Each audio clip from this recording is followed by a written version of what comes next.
இப்போது சமாதான ஏஜி சபையின் தலைமை போதகர் பாஸ்டர் ஆர் கிளாரன்ஸ் மருதையா அவர்கள் தேவனுடைய செய்தியை கொண்டு வருவார்கள். கிறிஸ்துவுக்குள் அன்பானவர்களே, இந்த நாளிலே இந்த ஊடகத்தின் மூலமாக உங்களை சந்திப்பதில் மகிழ்ச்சி அடைகிறேன். இந்த நாளிலே ஆண்டவர் நமக்கு தரக்கூடிய வார்த்தை என்னவென்றால், மத்தேயு எழுதின சுவிசேஷம் 7ஆம் அதிகாரம் 7ஆம் வசனம். ஆண்டவராய் இயேசு கிறிஸ்து உலகத்தின் பொழுது மத்தேயு எழுதின சுவிசேஷம் 5, 6, 7 இந்த 3 அதிகாரங்களிலேயும் மலை பிரசங்கம் என்று அழைக்கப்படுகிற அநேக பொன்மொழிகள், பரலோகத்தின் வார்த்தைகளை இந்த பூலோகத்தில் உள்ள மக்கள் எளிய முறையிலே விளங்கிக் கொள்வதற்கும், பரலோக ராஜ்யத்தை அறிந்து கொள்வதற்கும், நித்திய வாழ்வை பெற்றுக்கொள்வதற்கும் இந்த 3 அதிகாரங்களில் விலையேறப்பட்ட பொக்கிஷத்தை ஆண்டவர் நமக்கு தந்திருக்கிறார். இதை வாசித்தவருடைய வாழ்க்கை மறுபடியுமாகி அவள் தனிப்பட்ட வாழ்க்கையிலையும், அவருடைய குடும்ப வாழ்க்கையிலையும், சமுதாயத்திலும், தேசத்திலையும் மாபெரும் மாற்றத்தை கொண்டு வந்திருக்கிறார்கள். குறிப்பாக இந்த புத்தகத்தை வாசித்த இந்தியாவின் தந்தை என்று அழைக்கப்படுகிற மகாத்மா காந்தி அவர்கள் இதை வாசித்த பொழுது அவர்கள் மறுரூபமானார்கள். அவர்கள் இந்த புத்தகத்தை வாசித்ததுக்கு அப்புறமாக இந்தியாவினுடைய சுதந்திரத்தை பெற்றுக்கொள்ள வேண்டும், இந்தியாவில் ஒரு விடுதலை பெற வேண்டும் என்ற அந்த ஆவல் அவர்களுக்கு வந்தது. ஆகவே இதை ஒரு அஸ்திபாரமாக வைத்து இந்தியாவிலே கத்தியின்றி, யுத்தமின்றி அவர்கள் விடுதலை பெற்று தந்தார்கள்.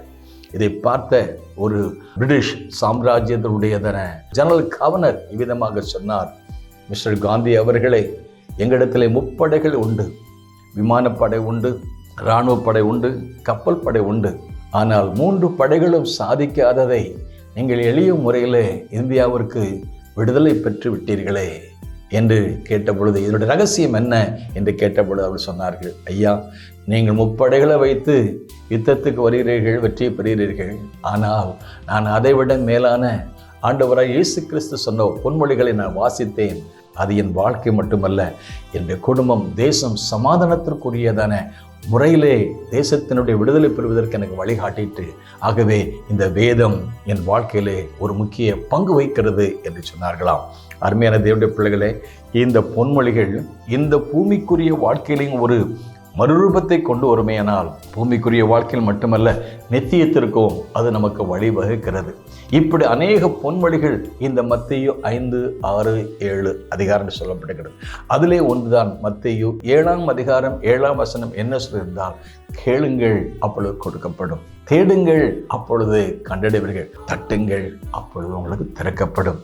அதோடு கூட மட்டும் அல்ல, அடுத்த வசனம் சொல்கிறது, கேட்கிற எவனும் பெற்றுக்கொள்கிறான். அதற்கு ஒரு உதாரணமாக, பொல்லாதவர்களாகி நீங்கள் உங்கள் பிள்ளைகளுக்கு நல்ல ஈவுகளை கொடுக்க அறிந்திருக்கும் போது பரலோகத்தின் தேவனானவர் நன்மையானதை கொடுப்பது நிச்சயம் அல்லவா?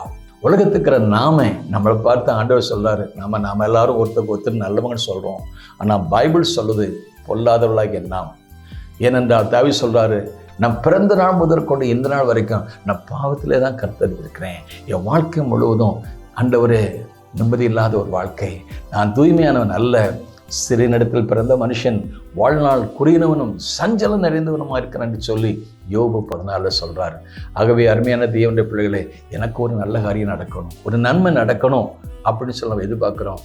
இந்த பூமிக்குரிய நல்ல காரியத்தை மட்டுமல்ல, பரத்துக்குரிய அந்த நல்ல காரியத்தை நாம் எப்படி இந்த பூலோகத்தில் பரிசுத்தமாய் வாழ்வது, பரிசுத்தமான பார்வை, பரிசுத்தமான சிந்தை, பரிசுத்தமான வாழ்க்கை வாழ்வதற்கு தேவன் நம்மோடு கூட இருக்கும்படி அந்த நல்ல ஆவியானவர் தந்திருக்கிறார்.